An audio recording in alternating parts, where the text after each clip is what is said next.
nubwo ujya ugerageza kwirinda ibyaha ariko irabizi ko hari ikindi gice cy'intege nke ujya ugira mu buzima hanyuma ikihutira kubana nawe kuko ibizi ko wewe wenyine hari urugamba utarwana wenyine ngo urushobore ngo ikigeragezo kitazakubuza ubugingo ukihorere.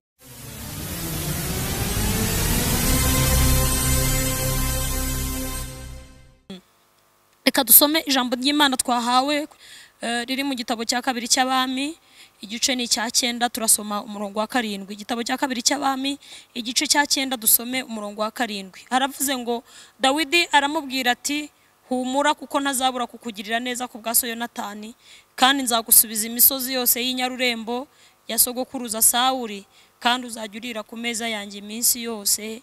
Amen. Turasoma mu butumwa bwiza uko bwanditswe na Mariko. Ubutumwa bwiza uko bwanditswe na Mariko igice ni cya 10 dusome umurongo wa 48.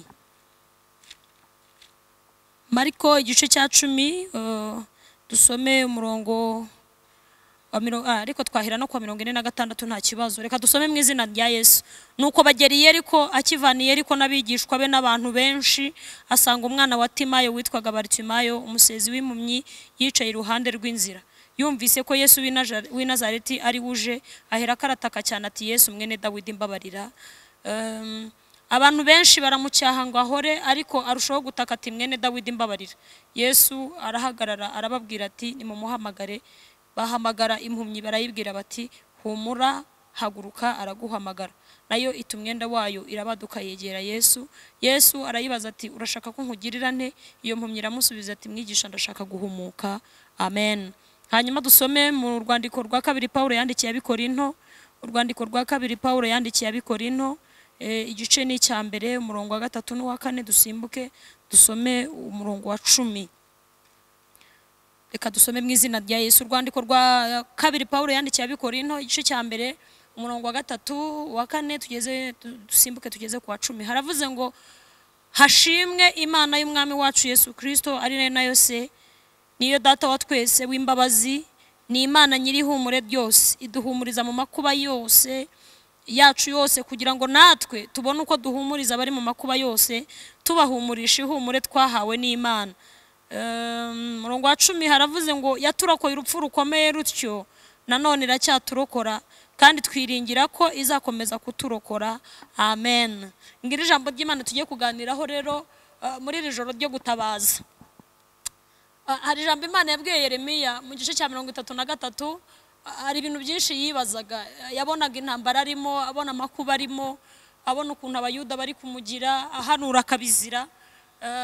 Ariko Imana iza kumugendereraho yarari iramubwira ngo yewe Yeremiya ntabaza ndagutabara. No muri cyagiye cy'ingorane zacu no muri cyagiye cy'amakuba yacu hari igihe ijuru ry'Imana rijya rihatugenderera rikakubwira ijambo ryiza. Ntabaza ndagutabara nkwereke ibikomeye biruhije utamenya. Rero Imana ikwemerera gutabaza ntuceceke ntutuze kuko Imana ihora yiteguye kumva abayitabaza. Haleluya. Imana ihora yiteguye kumva abayitabaza. Imana ntigirambirwa, Imana ntiruha. Imana ntiruha nicyo nari nshatse kukubwira. Rero gutabaza Imana urabyemerewe ntuceceke. Hanyuma tuganire kuri iri jambo rero rifite intego ivuga ngo cyangwa rifite umutwe uvuga ngo ibyakubayeho byose. Inzira zose z'ubuzima wanyuzemo ntibyigeze bibuza Imana gukora. Haleluya. Amateka y'ubuzima bwawe inzira zose z'ubuzima y'amajoro menshi y'amarira y'amanywa menshi y'umuborogo kwa kubura kugira wagiye unyuramo ibyo byose ntibyigeze biba inzitizi yatuma Imana idakora. Imana ishimwe. Iri jambo dusomye mu gitabo cya 2 cya Samweli ibice 9 haratubwira amateka y'umugabo witwa Mefibosheti. Mefibosheti ninde? Mefibosheti ni mwene Yonatani. Yonatani umuhungu wa Sawuli. Sawuli wa wundi wabaye umwami wa mbere wa Isirayeli. Murabyibuka ko Abisirayeli bigeze babwira umuhanuzi Samweli baramubwira ngo natwe turashaka kumera nk'ubundi bwoko, turashaka kumera nk'abandi bose, turifuza ko udusabira Imana ikaduhereza umwami. Uhereye kera kose Imana yari umwami w'Abisiraheli, ikaba umurengezi wabo, ikabarwanirira intambara. Ibyo yashakaga gukora muri bo yabinyuzaga mu kanwa k'abahanuzi, abahanuzi bakagenda bakabwira Abisiraheli icyo Imana ishaka, bakagendera muri ayo mabwiriza cyangwa muri ayo mategeko. Ariko ngo igihe kigeze, iki ni igihe Abisiraheli bari baramaze kugera iwabo, ngo babwira umuhanuzi Samweli, baramubwira ngo turifuza kumera nk'andi mahanga, udusabira Imana iduhereze umwami, kuko Imana ijya yumva ibyo isabwa. Bibiliya iravuga ngo Imana ibahereza umwami ari we Sawuli. Hanyuma rero Sawuli ageze ku ngoma, yamaze igihe kinini akora ibintu Imana itari gushima. Ariko muri iyo minsi, Haleluya, Bibiliya iravuga ngo nuko Imana ibwira Samweli, iramubwira ngo hagurukana amavuta ugende ujye i Betelehemu kwa Yesayi. Hariyo umugabo witwa Yesayi i Betelehemu, afite abana b'abahungu, ariko harimo umwana umwe w'umuhungu ufite umutima umeze nk'uko nshaka. Imana ihimbazwe cyane. Na n'uyu munsi Imana iri gushaka umuntu ufite umutima umeze nk'uko ishaka. Ibyo bintu Imana ntiyigeze ibireka kubikorana kugeza uyu munsi, ndetse no mu bihe bizaza, kuko iteka Imana ihora yifuza umuntu bagendana, Imana ihora yifuza umuntu bakorana. Na n'uyu munsi rero Imana ikeneye umuntu ufite umutima umeze nk'uko ishaka. Bibiliya iravuga ngo Samweli arahaguruka agenda i Betelehemu kwa Yesayi, aragenda mu bahungu ba Yesayi harimo uwitwa Dawidi. Bibiliya iravuga ngo amwimikisha amavuta imbere y'abakuru be. Hanyuma Dawidi uhereye uwo munsi ngo umwuka w'Imana akajya amuzaho cyane, ababaye umwami wa Isirayeli. Hanyuma kugira ngo Dawidi yime ingoma rero, Bibiliya igaragaza ko Sawuli yashatse kujya muhiga cyane, kandi koko birumvikana, kubona umuntu wimikishijwe amavuta nawe uri umwami ntago byari kuba byoroshye. Bibiliya iravuga ngo Sawuli akajya higa Dawidi cyane, ariko Imana igenda imurengera inshuro itari imwe, inshuro zitari ebyiri, inshuro nyinshi, kugeza ubwo Sawuli na Yonatani n'abandi bahungu be bagiye ku rugamba. Bibiliya igaragaza ko baguye ku rugamba. Iri jambo dusomye rero, ubwo uwari utahanye inkuru zivuga ko Yonatani na Sawuli baguye ku rugamba, kandi uyu Yonatani ngo yari inshuti ya Dawidi cyane, ngo yari inshuti ya Dawidi cyane. Bibiliya iravuga ngo bari bameze nk'agati gakubiranyije. Hanyuma rero uwari ujyanye amakuru y'uko Yonatani na Sawuli baguye ku rugamba, Bibiliya iravuga ngo yagezaho uyu Mefibosheti bamureraga cyangwa mu rugo, ngo yari akiri umwana. Bibiliya iravuga ngo uwamureraga ngo yumvise ayo makuru ko se w'umwana yapfuye, ndetse na sekuru ari we Sawuli. Bibiliya iravuga ngo aramuhagurukana, ngo igihe yaramufashe ngo aramucika yikubita hasi, ngo uwo mwanya ahita atangirana ikibazo cy'ubumuga. Hanyuma rero Bibiliya igaragaza ko nyuma y'amateka y'uko Sawuli na Yonatani bapfa, ngo uyu Mefibosheti yagiye kurererwa i Lodebari ku mugabo witwaga Makiri. Hanyuma arererwayo arakura. Iki gihe rero Sawuli amaze gupfa na Yonatani, Bibiliya igaragaza ko Dawidi noneho Abisiraheli bamuhamagariye, baramubwira ngo noneho harageze ngo tubere umwami mu buryo buri official cyangwa mu buryo bugaragara. Harageze, turabizi ko bimikishijwe amavuta, harageze ngo tubere umwami. Imana ihimbazwe cyane. Hanyuma rero iki gihe iri jambo dusomye, Dawidi yari umwami wa Isiraheli. Iri jambo dusomye ngo Dawidi ngo yicaye ku ngoma, ngarita aratekereza, ngo yibuka iminsi ye ya kera nkuko na Bibiliya bivuga.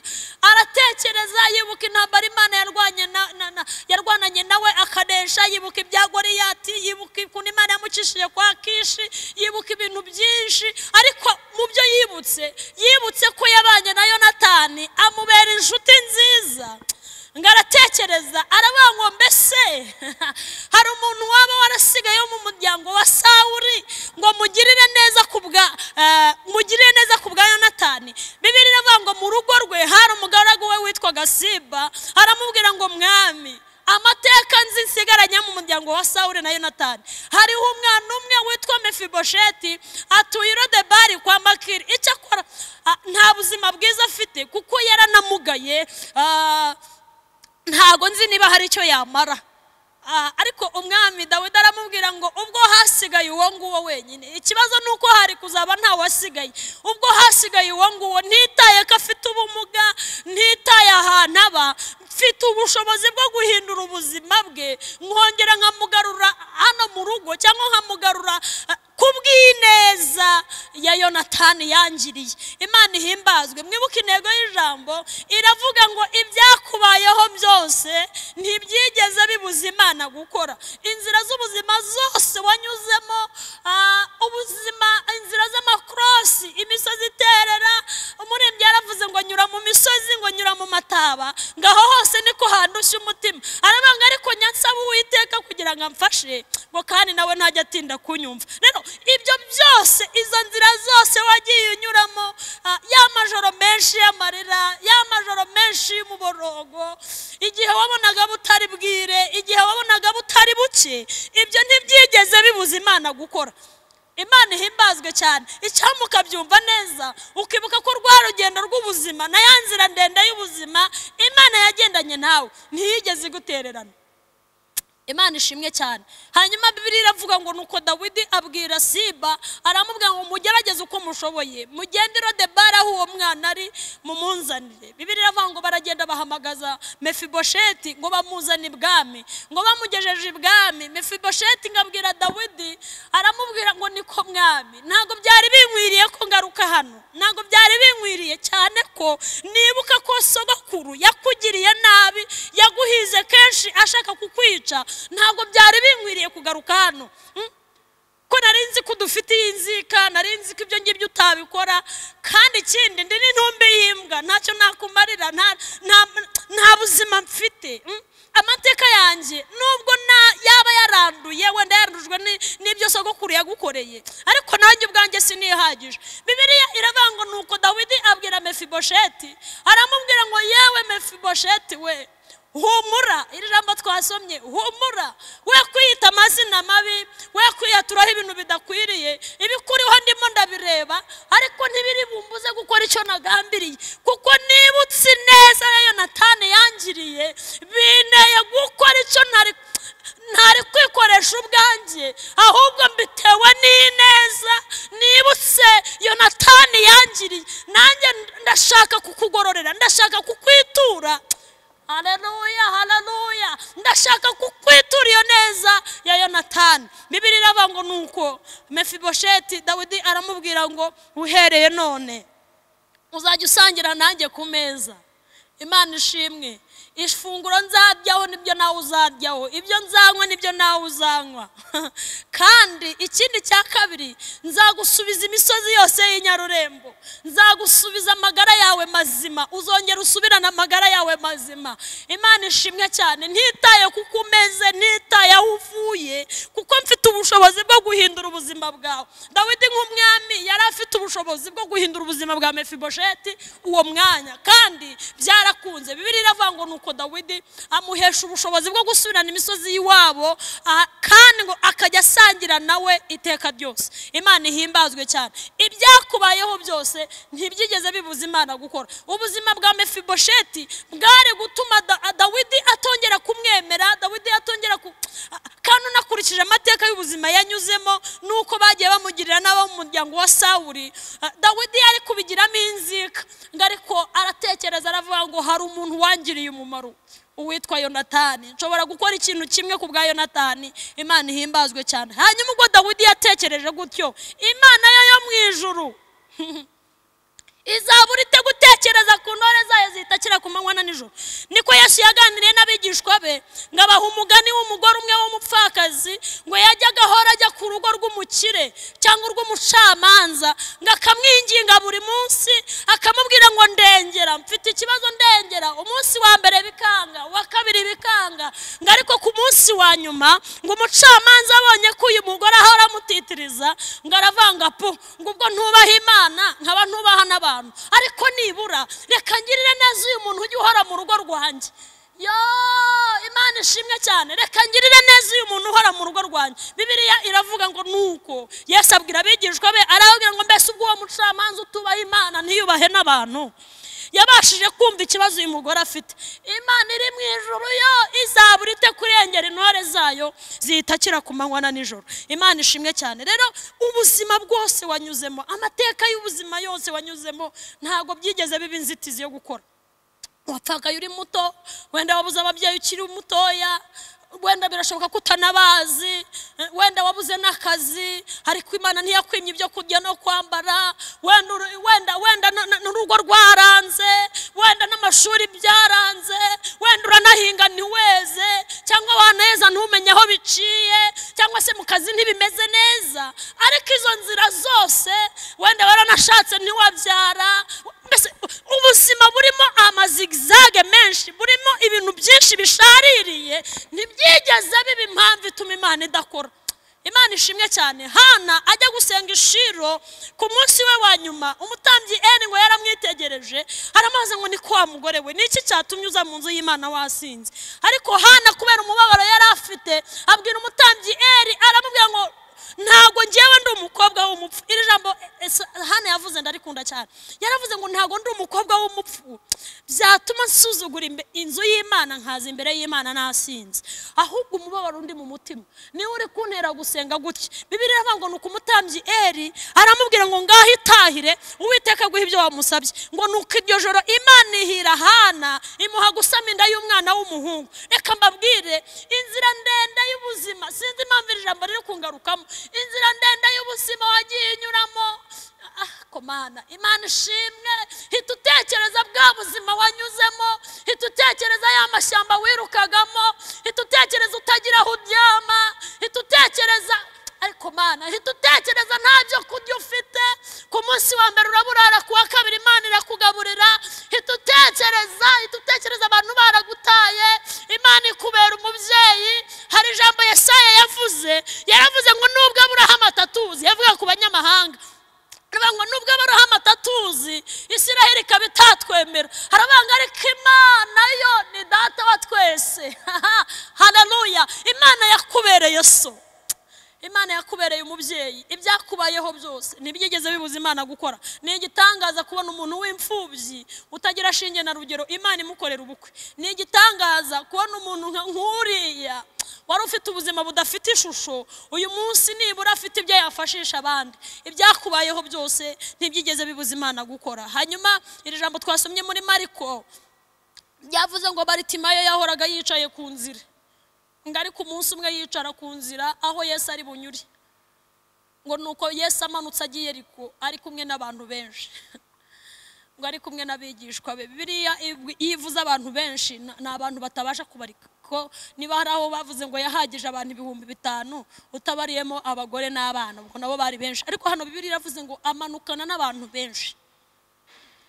Baritimayo ngo yicaye ku nzira, ngo arataka cyane, aravuga ngo Yesu mwene Dawidi babarira. Ngo yari yamenye ko muri abo bantu benshi harimo umuntu udasanzwe witwa Yesu.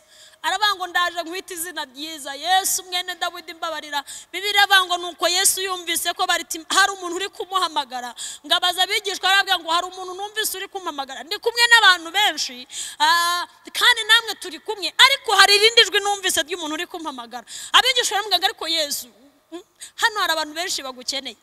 Bibiliya iragaragaza ko ngo Baritimayo bamucecekesheje, ngo bakamubwira ngo ceceka tuza natwe tureba ntaratugeraho, ntaraduha service. Ngo ariko Baritimayo ngo ntiyareka kuvuga, arakomeza aravuga, arataka cyane, arakomeza arahamagara.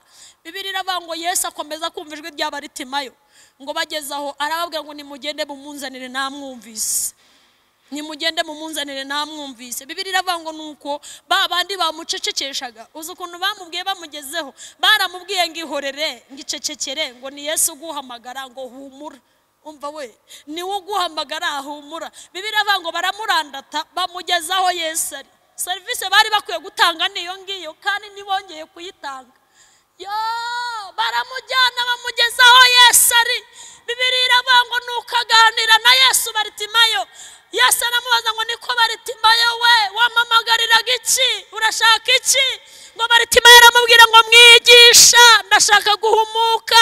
Bibiliya iravuga ngo nuko Yesu aramubwira ngo igendere mwana wanjye, kwizera kwawe kuragukijije. Ntekereza ko Baritimayo mu bamujyanye bamurandase, abongeye kumubona yijyanye, baravuze ngo izina ry'Imana yacu rihimbazwe cyane. Reka mbabwire, ibyakubayeho byose ntibyigeze bibera Yesu imbogamizi yo gukora ibyo ashaka gukora. Imana ihimbazwe. Kandi nufata ku byo wabayemo ukabikompara n'iby'uyu munsi urasanga harimo imbaraga z'Imana zikomeye kandi nta wundi muntu uzabyitirira ujye uvuga ngo Yesu niwe wangiriye neza. Imana ihimbazwe. Paulo abwiye ngo cy'abakorinto mu gice cya mbere umurongo wa 3 kugeza ku wa 4 ari ryo jambo twasomye yababwiye ngo Imana y'umwami wacu Yesu Kristo ngari nayo se ngishimwe cyane ngo kuko igiduhumuriza mu makuba yacu yose. Ngo impamvu ibikora ngo nukugira ngo natwe tubone uko duhumuriza bari mu makuba yabo yose. Ngo ariko kandi dufite impamvu ibidutera kubahumuriza ngo nukugira ngo natwe tubaho ihumure kuko natwe twahawe ihumure turi hawe n'Imana. Hasi ku yindi mirongo yaravuze Paulo arabanga igituma tugeragezwa ngo nukugira ngo mwebwe muhumurizwe ngo kandi natwe iyo duhumurijwe ngo nukugira ngo namwe muhumurizwe. Hanyuma ku murongo wa 9 arabanga kandi ntidushaka bahisha ibyatubayeho turi muri Aziya ngo kuko twitekerezaga nk'abagiye gupfa ngo ariko Imana nyir'imbabazi yo yatekerezaga ko turi bwongere tukazuka.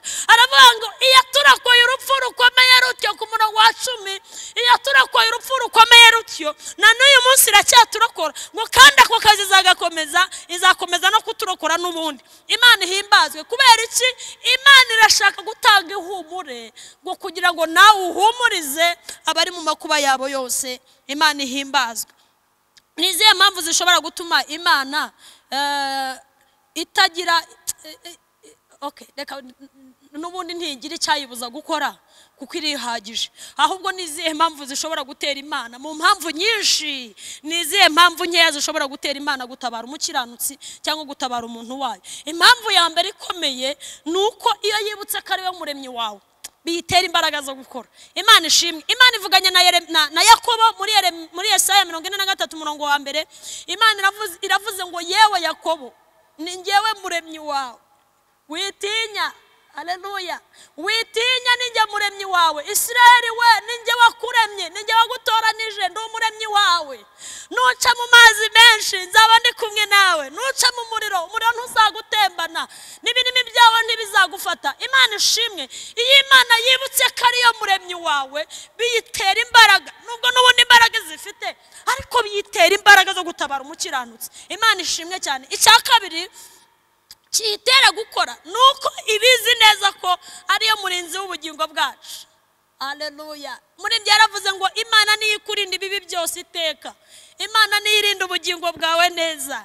Izakurinda amajya n'amaza none n'ibihe bidashira. Iyo Imana yibutse ko ariyo murinzi w'ubugingo bwacu. Hari abanzi batatu duhorana: isi, umubiri na Satani. Kugeza ubwo Yakobo yavuze ngo Satani we ni nk'intare yivuga ngo ihora izerera. Uwatwigishije we ejo yaratubwiye ngo Satani nta masezerano agira keretse amasezerano abiri gusa. Ni isezerano afite ni isezerano yo kuzerera ngo ahora azerera ngo ameze nk'intare yivuga ashaka uwo yanconshomera. Imana itugiriye neza. Ariko abana b'Imana dufite amasezerano menshi.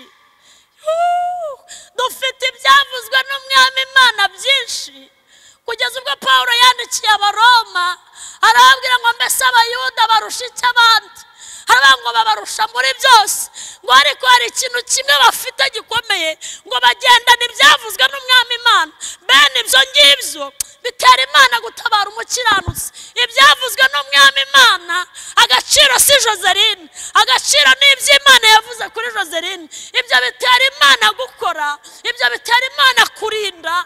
Ayiwe Imana ishimwe.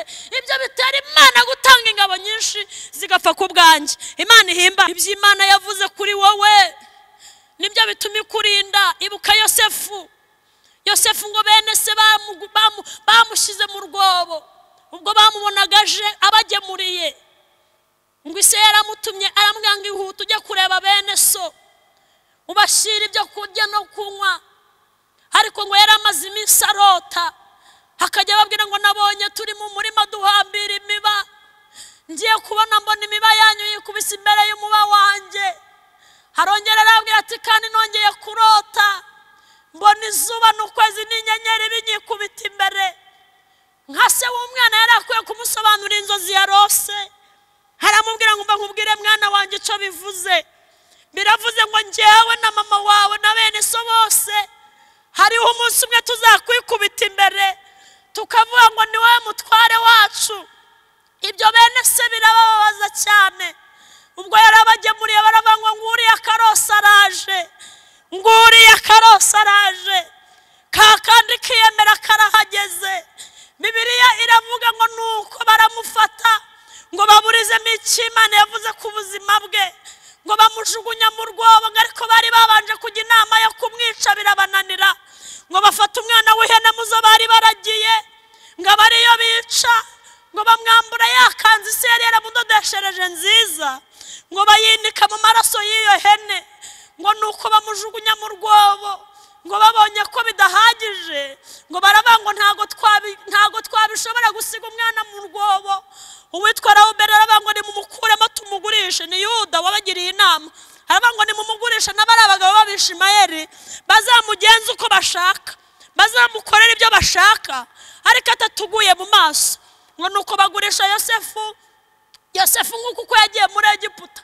icyo nari nshatse kuvuga nta kintu na kimwe cyaburizamo umugambi w'Imana nta migambi n'imwe yawucecekesha umugambi w'Imana haleluya nta kintu na kimwe cyabuza umugambi w'Imana kuba kuko umugambi w'Imana uherekejwe n'imbaraga z'isezerano Imana ikora icyo yagambiriye kandi bigasohora Imana ishimwe rero Imana niyo murinzi w'ubugingo bwacu kugeza ubwo Yosefu yagiye muri gereza yanze gusambana na muka Potifari Imana imuhemba kuba ushinzwe ibigega byose byo muri Egiputa bene sese byabuje kuva i Kanani bakaza guhaha bakaza bagasanga Yosefu niwe mutware w'icyo gihugu akabategeka isezerano rye rirasohora kuko ari nta jambo Imana ivuga ngo rihere Imana ihimbazwe Imana niyo murinzi w'ubugingo bwacu biyitera gukora icya gatatu Imana niyo mwishingizi w'ibyacu n'abacu haleluya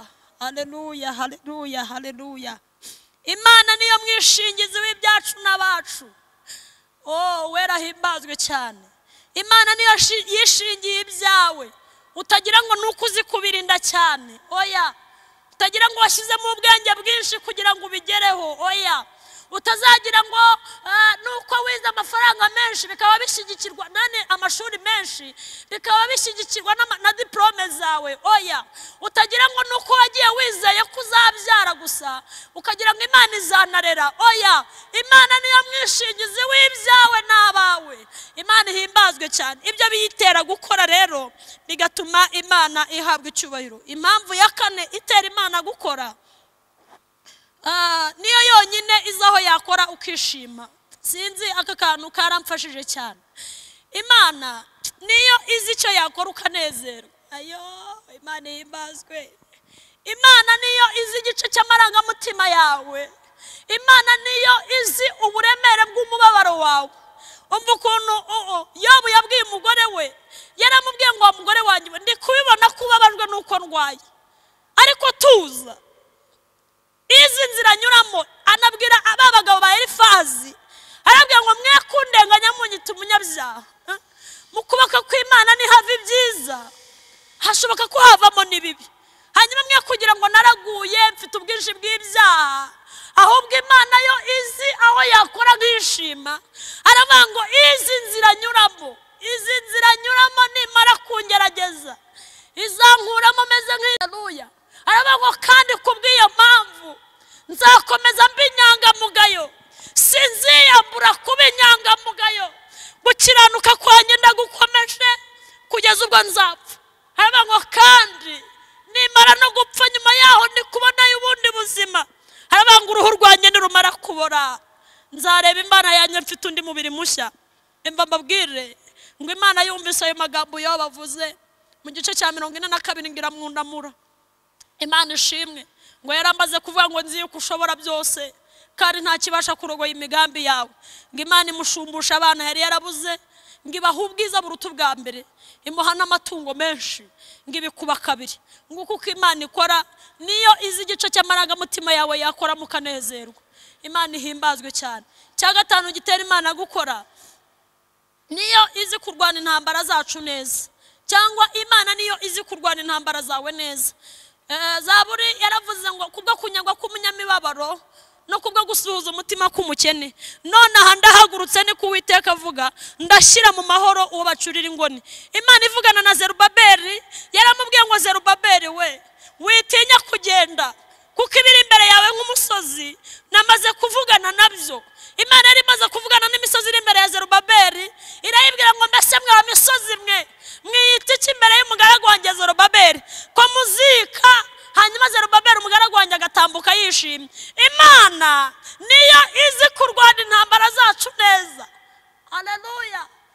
Niyo izi aho ababisha bacu bari. Imana niyo izi uburemere bw'intambara abanzi bacu bafite. Igihe Gehazi yabyukaga mu gitondo, yabwiye sebuja Elisa, aramubwira ngo databuja turapfuye, umudugudu wagoswe, kandi n'ingabo zifite amagare n'amafarashi, noneho twebwe nta n'ikintu twifitiye, sinzi ko twarwana nabo tukabishobora. Bibiliya iravuga ngo nuko umuntu w'Imana Elisa ngarasenga abwira Imana ngo Uwiteka we, kora ku maso y'umugaragu wanjye Gehazi, nibura arebe ubwoko bw'ingabo butugose. Arahita abona ko butandukanye n'ingabo za Siriya. Bibiliya iravuga ngo nuko Imana ikora ku maso ya Gehazi, ingabo nyinshi ngo ziri ku magare n'amafarashi, ariko zifite diferanse ngo zo zakumuriro. Haleluya. Imana niyo iturwanira intambara. Imana niyo iturinda amaboko y'abanzi bacu. Dawidi yavuze ijambo ryiza muri Zaburi, aravuga yabo Uwiteka atari we wari mu ruhande rwacu, ngo abarika Abisiraheli bavuga none ngo isuri baratembye ku bugingo bwacu, ngo umwanzi wacu aba yaravugirije impundu kunesha. Aravuga ikigoyi kiracitse natwe turakira. Aravuga kandi ubugingo bwacu bukize nk'uko inyoni iva mu kigoyi cy'abagoyi. Aravuga ngo Uwiteka himbazwe. Rero Imana niyo izi kurwana intambara z'abera neza. Uwiteka himbazwe. Impamvu ya gatandatu, oh haleluya, impamvu ya gatandatu nuko Imana ibizi ko turi twenyine ntari ibyo tutashobora. Imana irabizi kuri wenyine hari ibyo utabasha. Ibi biyitera imbaraga zo gutabara abera.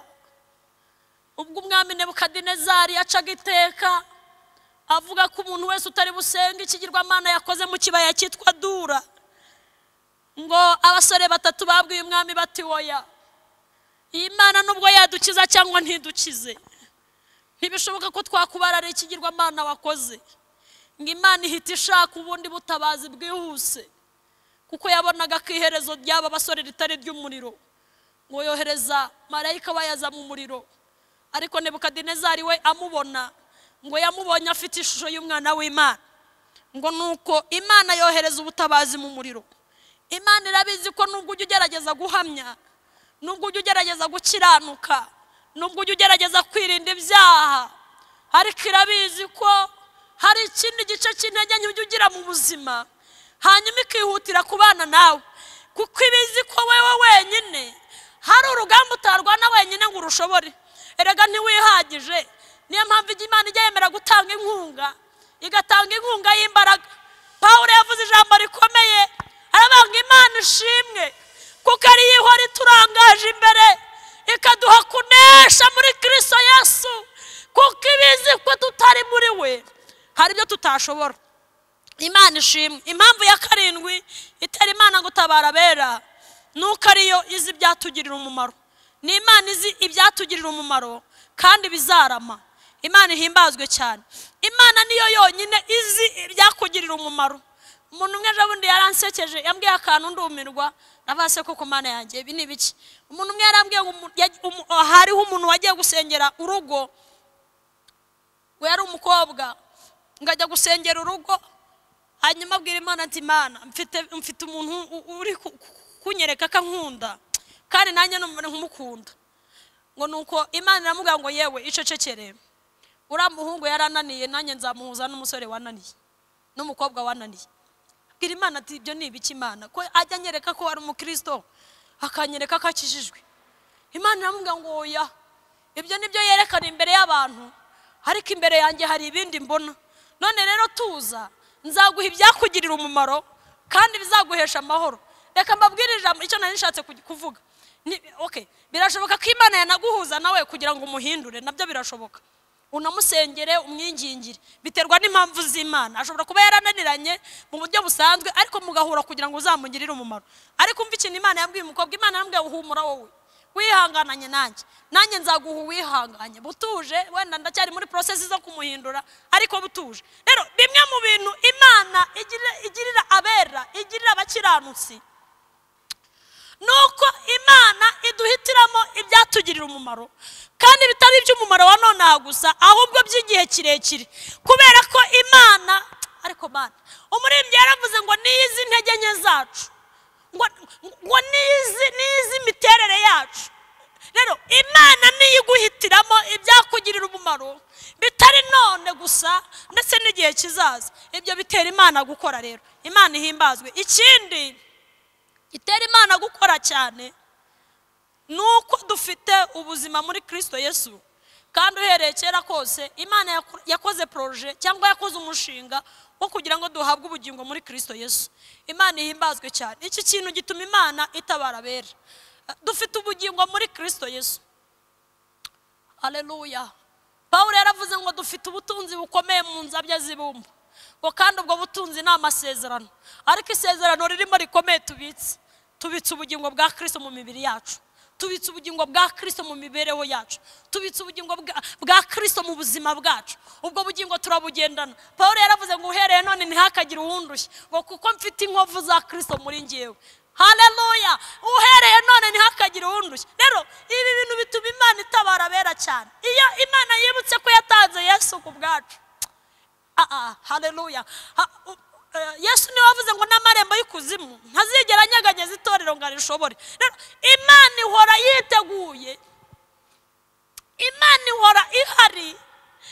Imana ihora irwana intambara kugira ngo irwanirire abera kugeza ubwo umuririmbyi yavuze aravuga ngo dore ingabo za Satani zirakomeye ngo tudafite umwami Yesu uzaduhindura ariko refuri iravuga ngo dore ndaje nimukomere ko ndi hamwe namwe ninde wabashobora niye mpamvu ibitera se nuko Imana ibizi ko dufite ubugingo bwa Kristo muri twebwe turabugendana tubana nabwo Imana ihimbazwe rero narindiho ndababwira ngo impamvu zose z'ibyo wabayemo bwa buzima bwose wanyuzemo ntibyigeze bibuza Imana gukora Imana ihimbazwe cyane izi mpamvu ni zimwe mu zo nahishuriye n'umwuka wera ko zitera Imana gukora birashoboka ko nawe umwuka wera azaguhishurira ibindi ariko nyirugira ibyiringiro ahubwo wakibaza ngo bya bindi Imana yakoze byatumye ngumana nayo cyangwa byatumye nyitera umugongo siko hari abantu Imana imara kugirira neza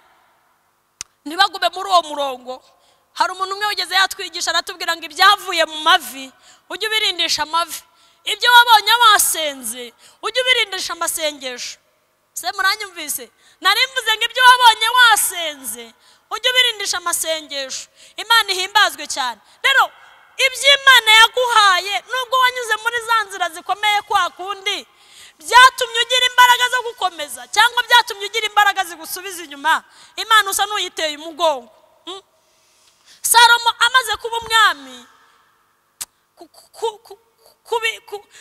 kubimanaginga cyangwa kubyakira ngo bibe ubuzima byabaye nk'ibimugora Imana yari yamubwiye ngo nguhaye ubwenge ariko nguhaye n'icubahiro ku ngoma yawe izaba iy'amahoro ingoma yawe nta banzi bazagutera ingoma yawe nta kibazo muzagira ariko Salomo ngo mu nyuma ze aza gushaka abagore 1,000 cya cyubahiro Imana yamuhaye ntiyakibyaza umusaruro mu gukomeza guhesha Imana icyubahiro kugeza ubwo mu mubwiriza yanditse ngo ibintu byose ni ubusa ariko ubundi ibintu byose si ubusa ngo ibintu byose ni ubusa ngo habaho igihe cyo kuvuga n'igihe cyo gupfa ibyo bitekereje nyuma kuko hariho iminsi yindi atabyaje umusaruro ibyo yakoze ariko ibyo Yesu yakoze mu buzima bwawe byaguteye imbaraga zo gukomeza gukiranuka cyangwa byatumye usubira inyuma Imana reka mbivuge gutya uburemere bw'ibyo yakoze wananiwe kubisiporuta cyangwa wananiwe kubyakira bituma ubona ko ukwiye kubishakira umwanya gusa Imana uyiburira umwanya ariko nubwo byagenze gutyo ongera usubize amaso inyuma mugane wa muririmbyi wongere wibuke ko byakozwe n'ukuboko kw'Imana kandi Imana ariyo yatumye bibaho kugira ngo uheshe Imana icyubahiro. Bimwe mu bintu Imana yabwiraga Abisirayeli ndasoje yakundaga kubabwira ngo nimumara kurya mugahaga muramenye ntimuzibagirwe, kandi ibyo yabivugaga mu butayu. Irabwira ngo ndi kubajyana mu gihugu kirimo amata n'ubuki, ni igihugu kirimo imizabibu, ni igihugu gifite amariba afite amazi meza, ni igihugu cy'amata n'ubuki. Ariko nimumara kurya mugahaga mukanga ku mazi y'amariba mutafukuye mukajya ku mizabibu mutateye, muramenye ntimuzibagirwe Uwiteka Imana yanyu yabakuye muri Egiputa ikabageza muri icyo gihugu. Bene ayo masezerano Imana yatanga tukiri mu butayu, kuko ibizi ko akenshi imbaraga zo kwihangana tugeze mu bisubizo twageze i Kanani dukunze kuzibura. Ariko ibyo byose ntibyabaye inzitizi yo gukora kw'Imana, kandi ubuzima bw'Imana bwagiye bubana nawe, amaboko y'Imana yagiye abana nawe. Itutekereza ibyo ngibyo Imana yakoze muri iri joro ryo gutabaza, wongera ubwire Yesu ngo Yesu nibura ahungejeje ndahagushimiye. Erega ubuzima bw'umuntu buhora bwifuza. Uyu munsi wabyaye umwana umwe, ejo uba wifuza wa kabiri, wabyara uwa kabiri ukifuza ibibarera, wabona ibibarera ukifuza ko bakora ubukwe, bakora ubukwe ukifuza ko babyara ukabona abuzukuru. Ubuzima bw'umuntu buhora bwifuza. Uracyakeneye Imana rero, Imana uracyayikeneye. Narimbuze ngo Imana uracyayikeneye. Uyu munsi umuntu yiga babara, ejo yabona akazi ukaba ukeneye imbaraga zo kumanaginga amafaranga ufite, kugira ngo hato na hato Imana itazakubonaho umugayo. Imana itugirire neza. Rero tugiye gusenga Imana, ndakwibutsa ko Imana ukiyikeneye, wongere wirefere ku byo yakoze mu buzima bwawe, urebe imbaraga zakoze biriya, nubwo ukigeragezwa, nubwo ugikeneye Imana nanone, ariko urebe ko hataba harimo inzitizi, hatajemo agatotsi mu mibanire yawe n'Imana, kuko na bya bindi yagukoreye ntibyigeze bigutera imbaraga zo gushima, cyangwa se waranashimye ariko kugeza uyu munsi wari utangiye kunanizwa n'urugamba, utangiye kunanizwa n'intambara uri kubona zikuri imbere, ariko amaboko y'Imana aracyakora ibitangaza. Imbaraga z'Imana ziracyahari mu buzima bwawe. Hamagara hari uwakumva, niko Yobu yavuze. Yaravuze ngo hamagara noneho hari uwakumva. Muri iri joro ryo gutabaza ongera utabaza Imana, ariko utabaza Imana mu buryo bubiri. Uyitabaza uyibwira ngo Mana ndashaka ko umubano wanjye nawe uvamo agatotsi. Icyo cyifuzo kibi cya mbere, umubano wanjye nawe birashoboka ko waba urimo agatotsi, ndifuza ko ukuramo aka kantu hanyuma tukongera tukibanira neza. Icya kabiri, nagerageje kubana nawe neza, noneho ndifuza ko hari ibindi wantabaramo, ya maboko akomeye nabonye cyagiye akongera agakora ibitangaza mu buzima bwanjye. Imana ibaha umugisha. Reka dusenge. Birashoboka ko wananiriwe mu nzira, birashoboka ko waguye, birashoboka ko wumva gucoguye, utakarije Imana icyizere, uvuga ngo Mana nubwo wakoze biriya ariko ibyo ntiwabishobora. Wari abantu bajya bababarira Imana, ukavuga uti Imana ubwo wakoze biriya ariko ibyo ntiwabibasha, penda kubabariye. Ariko amaboko y'Imana aracyakora ibitangaza, amaboko y'Imana aracyakora. Iyo atabaye babandi nawe yakugirira neza. Urabona nturabyara, urabona ibintu biba bituriho ni byinshi mu buzima bwacu bwa buri munsi, ariko amaboko y'Imana aracyakora. Wongera wunga umubano wawe n'Imana, kandi ikigeragezo kitazakubuza ubugingo ukihorere. Sinzi impamvu nkunda kuvuga iri jambo, ikigeragezo kitazakubuza ubugingo akihorere. Ikibazo nuko wageragezwa ukarata n'ubugingo, ariko niba ari ibintu bikugerageza bizatuma utabura ubugingo, byihorere. Imana ifite impamvu zabyo. Bishobora kuba ari ishuri, bishobora kuba ari umunzani Imana yagushyizeho kugira ngo upimwe numara gushika neza, kandi hari amasezerano Yesu azarinda atari yasohora. Yesu azasanga hakiri abakobwa batarashaka, hakiri abasore batarubaka ingo, hakiri abashomeri batarabona akazi, hakiri ababyeyi abapapa n'abagore batarabyara, hakiri azaza bigihari. Muri mbyi niko yavuze, yaravuze ngo ntihazabura intambara kandi amahoro ntabwo azahora, ngo keretse Yesu atsembyeho urupfu n'ibyaha. Nari mvuze ngo ikigeragezo kitazakubuza ubugingo ukihorere, ubane nacyo ukihangana, usaba Imana imbaraga zo kubana nacyo, ariko ubwira Imana ngo Mana hagati muri ibi bingerageza ubugingo bwanjye buriranwe n'ubwa Kristo muri wowe. Imana ibaha umugisha mu izina rya Yesu. Reka dusenge. Mana mu izina rya Yesu turagushimiye kubwira ijambo ryawe ryiza uduhaye. Utubwiye ko ibyatubayeho byose bitigeze bikubuza gukora, kandi n'ubundi niwe washimye ko tunyura muri buriya buzima bwose, kuko uhereye mu itangira ry'umuntu mu kubaho kwe ukageza mu isoza rye mu gihe cy'urupfu rwe, uba waragiye utegura ibizatugirira umumaro. Niko wabwiye Abisirayeli, urabwira ngerega nzi ibyo nibwira nubwo muri Babuloni si bibi ahubwo ni amahoro, kugira ngo mbare mu mutima w'ibyo muzabona hanyuma. Izo nzira ndende rero z'ubuzima tunyuramo akenshi tugenda dutakarizamo imbaraga, tugatakariza Imana icyizere, tukibwira ko Imana itatureba ariko amaso y'Imana abatureba kandi imbabazi zayo zigahora kuri twebwe. Niyo mpamvu tugusabye kugira ngo ukomeze kubana natwe. Isezerano rikuru twararihawe, twizeye Yesu duhabwa ubugingo. Turasaba ngo ubwo bugingo burindirwe muri twe ariko kandi bunanindwe muri Kristo Yesu mu Mana, kugira ngo duhabwe ibyiringiro byuzuye byo kuzabana n'Imana kuri urya munsi ubwo uzabuhamagara amazina y'abera, natwe tuzumva amazina yacu tukwitabe. Urakoze kuko tugiriye neza. Iri jambo ryawe rigira imbaraga mu mitima y'abaryumvise, kandi ibyo wakoze bidutere kongera kukwizera no kubana nawe mu mibanire yacu nawe. Tugwize imbaraga z'umutima, tugwize imbaraga mu buryo bwose, ku buryo tutagira ipfunwe ryo kwitwa abana bawe, kandi nawe utagira ipfunwe ryo kwitwa Imana yacu. Urakoze kuko uri kumwe natwe, utugirire neza. Kandi abafite ibyifuzo bitandukanye muri ijoro ryo gutabaza, turabasengeye kugira ngo bahabwe ihumure n'Imana. Ni wowe uzi guhumuriza abantu bawe, ni wowe uzi uko wabikora, ni wowe uzi inzira wanyuramo abantu bakishima, ni wowe uzi icyo wakora umukiranutsi akagubwa neza.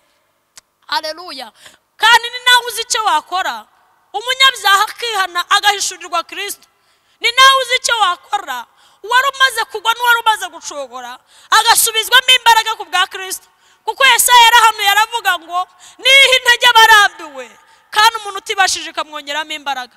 Niyo mpamvu nanjye nsenze ngo umuntu wese wari urambiwe asubizwemo imbaraga nshya, kandi yongere kugenda ntananirwe, yongere kwiruka ntacogore. Urakoze Mana, tugushimira ijambo ryawe ryiza uduhaye, kandi umuntu wese uzakurikira aya materaniro azahabwa umugisha n'iyera. Ijambo ryawe ryera imbuto nyinshi kandi rishore mu mitima y'abaryumvise, nihinduka imbaraga izageza ku rujya munsi ubwo uzabuje gutwara itorero ryawe. Urakoze kuko wumvishe gusenga. Igihugu cyacu giha umugisha, bene data ku mpande enye zose zisubaho umugisha, abera bose aho barubaho umugisha. Icyubahiro cy'Imana kiboneke mu itorero. Urakoze kuko uri kumwe natwe, tubisabye twizeye mu izina rya Yesu. Amen. Amen.